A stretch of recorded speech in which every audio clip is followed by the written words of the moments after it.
similar. But will Daisy be just as popular with car show fans when she rolls out in Detroit? The design team is confident their little flower is a winner. I'm sure our competitors are wondering what we're going to do to top last year's show, but I don't think anyone expects us to come in with this particular vehicle. And when we open this vehicle up to the world for closer examination, they're going to be absolutely shocked. Shocked because this car isn't just another high-performance sports car. It's the next generation of a legend. Its predecessor is an auto icon, created by racing and design legend Carroll Shelby. The team has brought Carroll on board to benefit from his expertise and, more importantly, gain his approval. After all, this car was his baby. When we found out we were going to do this project, it was like, wow, we have a chance to do a new version of an old badass car.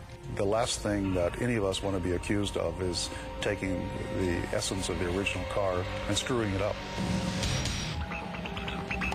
The original vehicle that we've taken on to redesign was a legend. When the car first rolled out, it had everything except a name. I was trying to think of a name and somebody was pushing me. And I says, hell, we'll just call it the Cobra.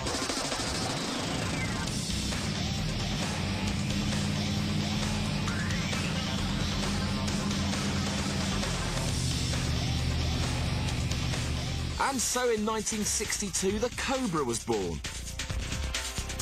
For Carroll Shelby, it was all about beating the best.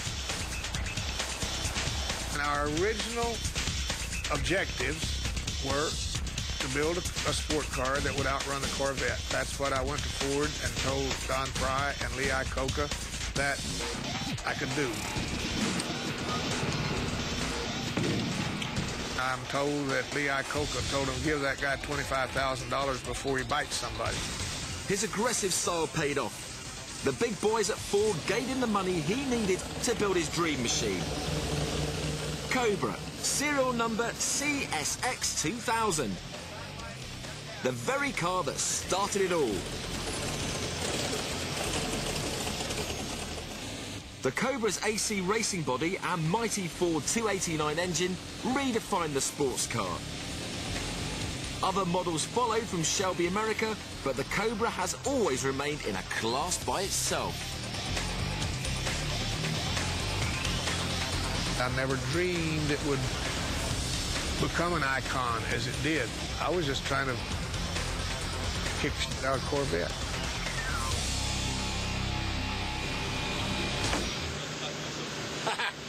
That's fun. Some people dream about winning the World Series or a gold medal. Well, this is the gold medal of automobile design.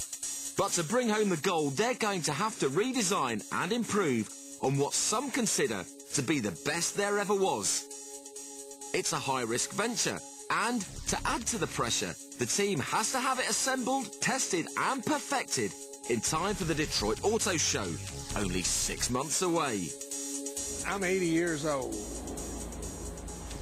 I have a transplanted heart and a transplanted kidney. I wake up 3 times a night with new ideas. There's so many things left in the world that I want to do that I don't even care what I'm remembered as. I just want to be here to try to do a few of those things that I still want to do. And building a new Cobra is number one.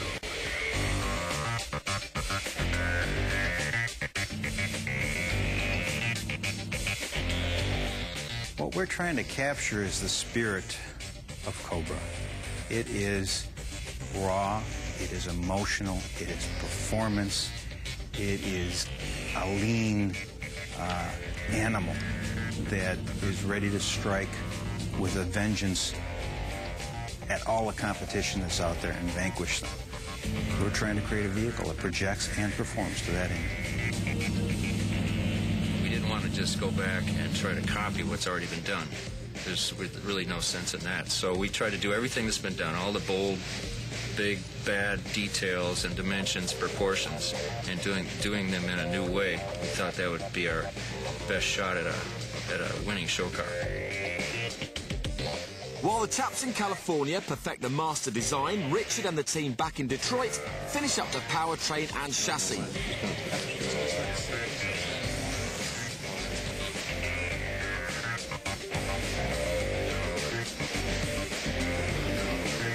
And prepare for the arrival of Carroll Shelby.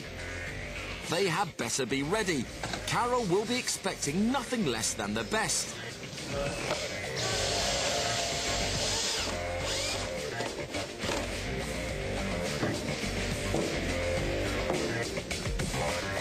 The makings of a car that reflects and enhances his racing heritage. And Carroll's first question? How fast can Miss Daisy be driven? The computer spits out about 193 mile-an-hour top speed and a 0 to 60 in just under 3.7 seconds. Well, that'll get it done. A lot of the competitors, are looking at paddle shifters, for example, which come right out of those racing. What do you think about it? What do you guys think about it? The more I... Not for this car. Not for this car. The more I read about it, the more I do it. Everybody's... You know why? Because this has got to be, I always say, this is an analog experience. Absolutely. Paddle shifters are out of the digital age, and although this is a modern race-inspired Cobra, this has still got to have the vibration through your hands, your butt, and your feet that it takes it back to the track. This is not just going to be a pretty face in the show. This is going to be a monster that we're going to unleash, and we're going to let them have at it. Right. Carroll has worked closely with the designers, keen to ensure that the upstart supermodel will live up to the standards set by his classic. These are actually a sliding plate. Yeah, sliding plate, So it's current technology. It's a very low-profile unit, which was important to us. And you can actually see the trumpets through the front hood scoop. You drop the hood.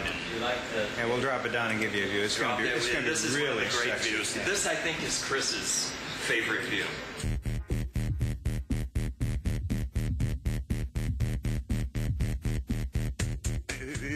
And now for the moment of truth. Fingers crossed, Carroll will approve. Oh, I'm really happy. Golly. Good engine pieces, sure. But that we can tune up later. We've got plenty of... It's special to do something special for him, and it's special for me and for the team to be involved with something that he thinks is great. Yeah. And we certainly think it's great because it's the best of what we know how to do. It's what we're all about. It's what our passion is about. We're putting our hearts out on display with this vehicle, and it's a tribute to Carroll, he's running on his third heart right now, so we love him. Carroll makes a few small changes to the overall design and leaves the team to work out the finer points. My only frustration is within about 200 millimeters on the front of the car right now.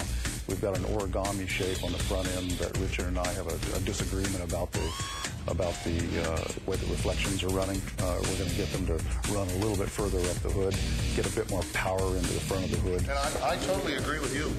You don't want to touch this from here back. I fully understand the difficulties of it. It's just looks to me like it's a perfect car from there back, and then suddenly I get to hear it and it breaks, and then it goes too flat. From the very beginning, I've struggled with the front end of this car. We have a great tug of war because he's pushing me to keep this thing modern, and I'm trying to push him to make it more powerful in the front. We haven't solved that problem yet. The hood stays where it is, and then all the action takes place in there. Yeah. One of the things that I always say is this car is as much about what I leave off of it as it is what I put in. And so you really identify 3 or 4 design design cues on this vehicle. The grille area, the side and air intake, the windscreen's simplicity, and most importantly, that powerful bulge over the rear wheel signifying that that's where the power comes to the ground. Those are the cues that scream out the original Cobra. So to take those, incorporate them into a new contemporary design, and leave just enough space between all of those elements that you let the audience fill in the blank is the trick to designing an automobile. You don't want to tell the whole story. You want to leave some